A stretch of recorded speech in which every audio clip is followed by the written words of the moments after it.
Welcome to Ink Unleashed, where manga meets microphone, with your host, the Silent Sheepdog.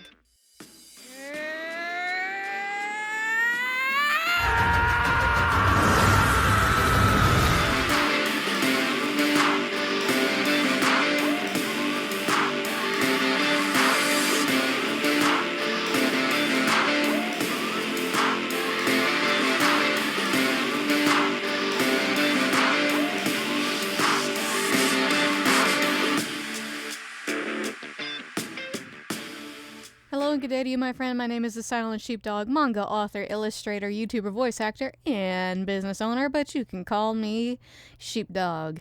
Welcome to my independently produced podcast, Ink Unleashed, where manga meets microphone. Alright, let's get down to it, shall we? Not a whole lot of notable news this week, except this lovely little piece, courtesy of Anime News Network for my American Ghibli fans. The Independent Film Festival Boston will screen Hayao Miyazaki's latest feature film, The Boy and the Heron, Kimitachi wa Doikuru ka, or literally, How Do You Live, at the Brattle Theater on October 23rd. The screening will be in Japanese with English subtitles. G-Kids licensed the film and will release it in North American theaters on December 8th with preview engagements on November 22nd. Screenings will include the English dub alongside screenings with Japanese audio with English subtitles. The film is the first Studio Ghibli film to get a simultaneous IMAX release. The film is also screening in Dolby Atmos, Dolby Cinema, and DTS-X. How exciting. So lovely to see Miyazaki being recognized for his wonderful works. I am a big Ghibli fan, and I have not been able to see this movie, but as soon as I get the chance to, I will. I'm personally more of a Howl's Moving Castle person myself, but we'll see.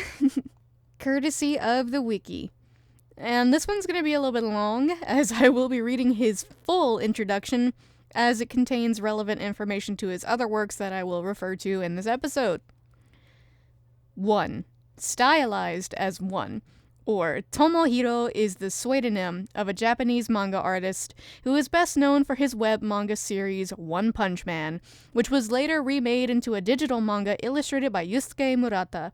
One serializes the One Punch Man webcomic on his own website under no official publisher, while the manga remake is serialized in the web version of Weekly Young Jump. His other well-known series, Mob Psycho 100, was serialized in the online version of Weekly Shonen Sunday, Ura Sunday. One was born in Niigata and grew up in Saitama. While visiting his grandparents in Niigata, his parents bought him a series of manga called Crayon Shinchan by Yoshito Usui. He was a fan of the manga, which influenced his decision to become a manga artist, and began practicing on his notebook during middle and high school. In July 2009, One began publishing a short version of One Punch Man in Shintosha, a comic posting website. He later began irregularly uploading One Punch Man to his webpage FC2 on July 3, 2009. Originally, One Punch Man was intended to be a one-off to further practice drawing, but became a series following positive reception. Due to its humorous setting and story, One Punch Man became popular in Japan. One had a special interest in creating a protagonist that had already become the strongest in the world, which enabled him to concentrate on a different perspective of the background and storytelling. One stated that he envisioned the protagonist Saitama as a character capable of adapting to the world that surrounded him, with his primary obstacles being mundane things. Before One decided to become a full-time manga artist, he had taken several hiatuses from updating the webcomic, including a 1-year hiatus in February 2010 to work at a full-time job, and a 2-year hiatus after releasing the 109th chapter in January 2017. Manga artist Yusuke Murata was interested in One's work and eventually reached out to One. The two would collaborate in publishing 2 one-shots in 2012. Forgive me if I say this wrong. Doto no Yushitachi. Doto no Yushitachi. I believe that's how you say that. Which released on April 1st in Weekly Young Jump and Dangen Tenchi Fan Club, which released on April 17th in Miracle Jump. A remake of One Punch Man began serialization in Shueisha's Tonari no Young Jump website on June 14th, 2012. One Punch Man would also receive an anime adaptation announced in the 15th issue of Weekly Young Jump on March 10th, 2015. The first season aired in Japan from October 5th to December 21st, 2015. I remember when it had first come out, and I loved One Punch Man. With live-action film adaptation also in development. Didn't know that. The same year, One wrote and illustrated Mob Psycho 100, which began serialization in this one. Shogakukan's, if you remember last episode, I struggled with the pronunciation of that publisher. And Shogakukan's Ura Sunday webcomic magazine on April 18th, 2012.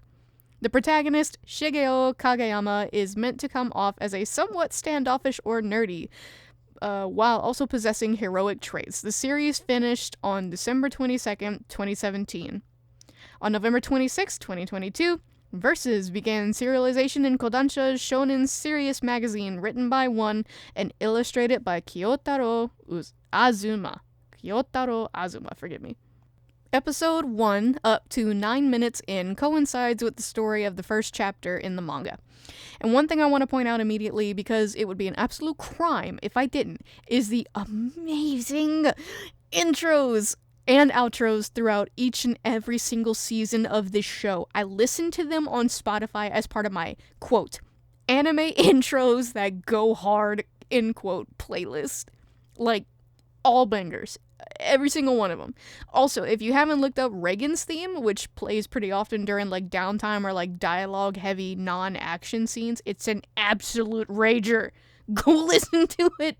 So one of the reasons that this show is in my top 3, 5, or 10, depending on which you ask me, is the humor.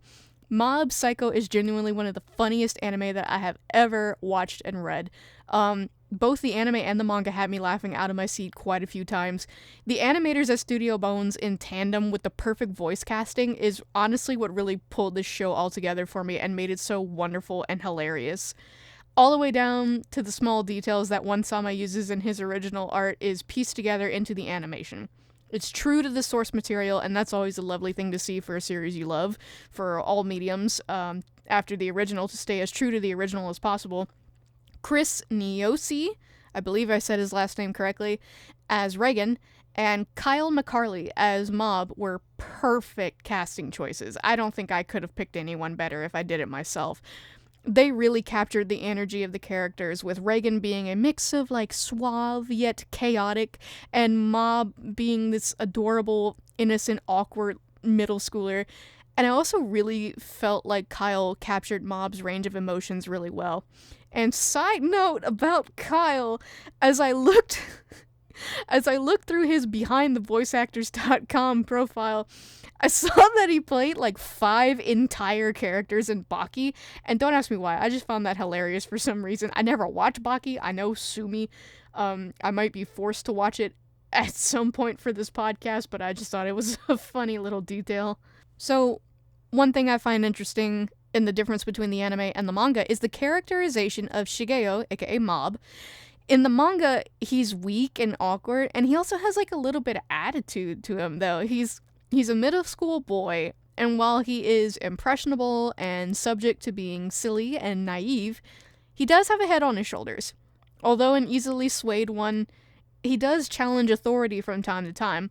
Shigeo in the anime is much softer, withdrawn, submissive to the demands and energies of others, and he's a little bit more inclined to go with the flow that others set for him rather than stand up for himself. And regardless of the differences in him between the mediums, he's still a lovable and relatable character all around, but it did stand out. Mob Psycho has so many aspects about it that I could praise, so I'm just gonna go one by one until I run out of time for this episode. The humor. It's hilarious, genuinely. One-sama has one of the funniest senses of comedic timing I've ever seen in the realm of manga. If you think One Punch Man is funny, you need to watch Mob Psycho. I guarantee you will laugh. He knows how to pace and format panels for punchlines to hit perfectly. His dialogue choices and his way of speech are always on point for the characters, and the great thing is that no matter how serious a character seems in one of his series, there's always room for them to contribute to the humor somehow. I wish I could explain every moment that had me audibly laughing, but I can't. I can't even explain it because it's not usually the jokes exactly that make me laugh. It's the amazing comedic timing, the situational comedy, and the hilarious artworks and dialogues that all work together to make one of the funniest shows I've ever watched. The characters all being lovable or funny caricatures of famous anime icons just makes it even better. There is a JoJo reference. That's the only one I got. There might have been more. If I did miss them, please point them out. A lot of the humor is subverted expectations as well, or like things you just didn't expect at all. Like the writing is golden. The animation. Specifically, the intro and outro animations are spectacles of their own. They're hypnotizing, detailed, talent exemplifying examples of the absolute units of animators at Studio Bones. Like, I wanted to be an animator as a kid, and I looked up to Disney, but God, if I had seen that as a kid, I probably would have been like, I am not worthy. I am not worthy. Aside from those, though, the animation always maintains a great, consistent quality. The studio obviously took care to do this series justice. What I find interesting about the use of all the colors, the graphics, the other aspects of the beautiful scenes is that they translated a fully black and white manga into this gorgeous assembly of color and light, movement and shape into one fantastic projection of art. There's also a running joke that Studio Bones put the entire budget into animating Reagan because they all had a crush on him, which, like, rightfully so. Like, watch the anime, you will see what I mean, and I 100% wholeheartedly agree. I think that the budget was spent very properly. I'm very satisfied with what we got. The characters. The characters of Mob Psycho are so well written. How do I explain this? Sometimes the writing feels really generic and low effort. It's very baseline. It's normal, stereotypical, but it works. Anime kind of has a little bit of wiggle room, in my opinion, when it comes to slightly, like, quote-unquote bad writing, especially if the tone allows for it to serve a purpose. You also have to understand who the writer is. One-Sama's talent lies in writing natural, funny, deadpan dialogue, and it hits. The moments that have even more quote-unquote bad writing are intentional to either land a joke, make a statement, or move the scene forward. And so, even for the moments where dialogue seems really baseline, or boring, or generic, it's always made up for in the moments where the drama and the emotion begin to shine through. Mob Psycho exhibits a balance between comedy and tragedy. There's a fine line of laughter and drama, sometimes dancing and blending together to make this interesting mix of emotions, and it adds interest to its scenes.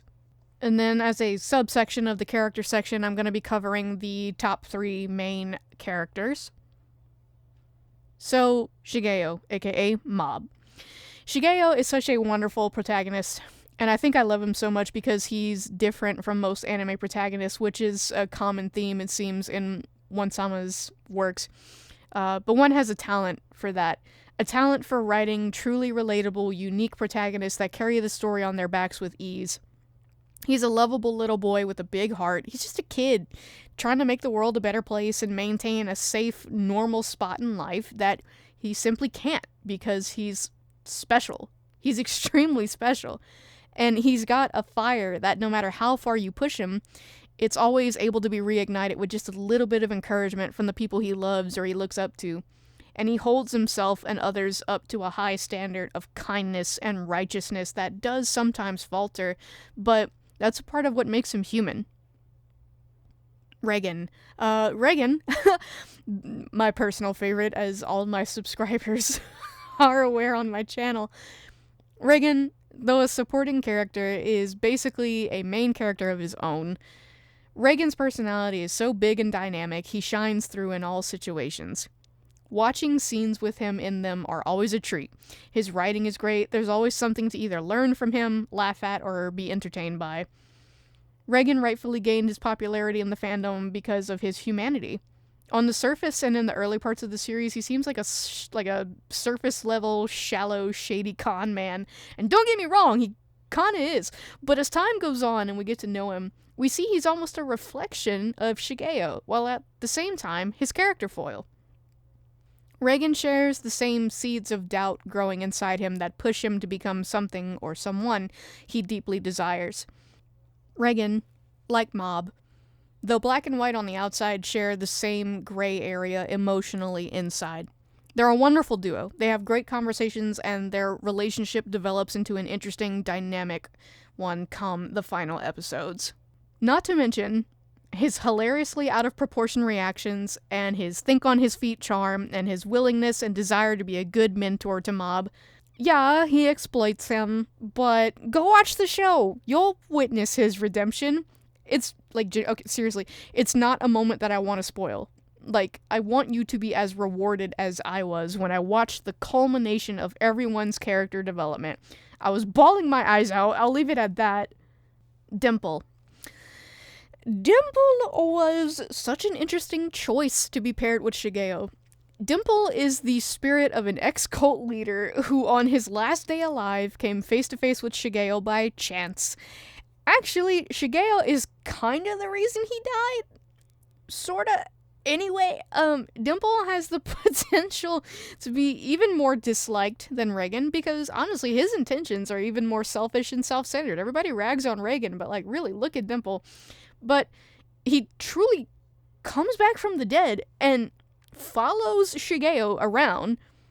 Like, he tells him to leave him alone, and he just doesn't. Like, to learn about him and find ways to manipulate him into serving his own purposes. Dimple, in the beginning, was probably the first and the main character I had a disdain for. There were a few, but Dimple was the first. But that's the point, I'm sure. To be the morally ambiguous angel and devil on Shigeo's shoulder. Morally ambiguous green blob? Yeah, there we go. But over time, Dimple's story and his heart begin to unravel. Oddly enough, it took him dying and becoming a spirit to fully become a person. And I also think that his full story and character development are better left unspoiled. The side characters are not neglected. As they are introduced, they are all shown to have real, unique, differing personalities that work in synchronicity, the way real friendships do. Everyone's dynamic, though clashing at first, finds a way to harmonize, to achieve a common goal. There really is far too much to say about the characters. You should just observe. To finish off this section, the relationships between Shigeo and his friends and Reagan are so well written. Throughout the progression of the seasons, the relationships progress naturally, both falling apart, growing, and even falling away and coming back together. Everyone just feels human. The way Ritsu, Shigeo's brother, and him talk to each other, the way they fight and tussle, and the way they bring up memories, both physical and emotional, and the ways they interacted in their memories all feel realistic. It's like watching two brothers who, in the beginning, aren't the closest, but still really care about each other, show their love. The relationship they develop as the show goes on is very sweet. And as someone with a sibling whom I grew up with a lot of tension due to a huge age gap, and then growing apart for the better half of our developmental years, who then reunited with them and started to develop a real relationship with them, I loved this dynamic. It kind of hit home for me, so I love their relationship. The message. Mob Psycho 100 is a commentary on so many different things, all of them handled beautifully and artfully, and much of the series is lighthearted overall, but it's never to a point where it seems to waste your time or just not accomplish something. Mob Psycho 100 is a story about camaraderie, about self-discovery and strength, about how much the small things in life, although boring and menial, are the things that make life enjoyable, just as much, if not more, on a base level than world domination or power. That no matter how powerful you are on the outside, turmoil can spoil talent and turn it sour and dangerous. That no matter how impressive you are, no matter how rich your lifestyle, you are poor without meaningful relationships to uphold you in the darkness both inside and outside of our souls. In a manga that makes quips, fart jokes, comedically timed inserts, and has a grown man cross-dressing as a middle school girl to make money, please don't ask me, that's pretty cool. Final thoughts. Alright. So, don't be deterred or fooled by the unskilled artwork of One-Sama's early drawings. Though simple and sometimes silly at face value, the message and the story shine. This applies to his earlier work, One Punch Man, originally written and illustrated by him as well. I've heard the comments over and over and over again about his artwork being too lackluster to dedicate anyone's time to reading. But One-Sama's reputation and the success of both his most famous works here reinforces my belief that even if your art isn't up to snuff at first, just tell the story. As artistic master, Yusuke Murata-sama has shown us, art can always be changed or adapted, but a good story will stand firm on its own 2 feet. The wiki tells us that Murata-sama reached out to One-sama, and that implies to me that he saw potential in the small things. And if that's not encouraging to myself and other artists, then I don't know what is. Honestly, to the part of the art, right? I want to tell you guys something that will probably get me, like, hunted down. But for a long time, I thought about never watching One Piece a day in my life, because for some reason I would watch the first episode over and over and over again, and I'm like, this is so ugly, this is so boring, why does anybody like it? Why is this the most popular shonen manga of all time? Why do people like this? Like, I'm telling you guys, and some of my friends knew, I'm like, One Piece is awful. I never even watched it, I never even read it, but I was like, One Piece is awful. And there were so many people who were like, dude, you're crazy, you have to watch it, like, give it a chance. And I'm like, I did give it a chance. I gave it a chance like 3 or 5 times. It's ugly, I can't get past it. And I don't know why, but one day it changed in me. I said, you know what, I'm gonna sit down and I'm gonna watch One Piece. After I got past the first 3 episodes, something just shifted in me, and I'm like, you know what, it's not that bad. I actually kind of like it. The art style is unique, and I appreciate it for that. Granted, this was like a 2 or 3 years worth of development inside of me, personally. I don't know if that influence on it, but I sat down and I watched One Piece, and I was like, you know what? This is actually a really good anime. And I started caring about the characters very early on. Like, Luffy and Zoro. Not a huge fan of Nami, but, like, I can see, like, the endearing qualities in her. Even Usopp. Didn't like Usopp at first, because I don't like the chaotic characters. I don't like the characters that are just always causing problems or this and that. But, you know, I watched it through, and I ended up really liking Usopp. And I'm like, you know, he's not a bad character. He's kind of funny, so I like him. I think the main thing that I'm trying to say here is that, to the point of art, yeah, you should watch series that you really enjoy the art. It's a big factor, don't get me wrong. Good art can definitely make or break something, but give it a chance, because I won't lie, and I'm just being very objective here. His art was not very good at first, but you know whose art was also not very good at first? Mine. And I remember back in middle school when I would sit there in class not paying attention and just drawing. I drew comics all day long. And you know what? My anatomy was ass, and I didn't know how to panel. I mean, I was just like a toddler with a coloring book, right? Like, I'm just going in and drawing whatever I think is funny, and I was just making whatever I wanted. And you know what? My comics were almost better for it in a way, as far as being genuine and being something I created. And people would always look at me and be like, oh, there she goes again, like sheepdogs. They didn't call me sheepdog, but I go by sheepdog now. But little middle school sheepdogs drawing away.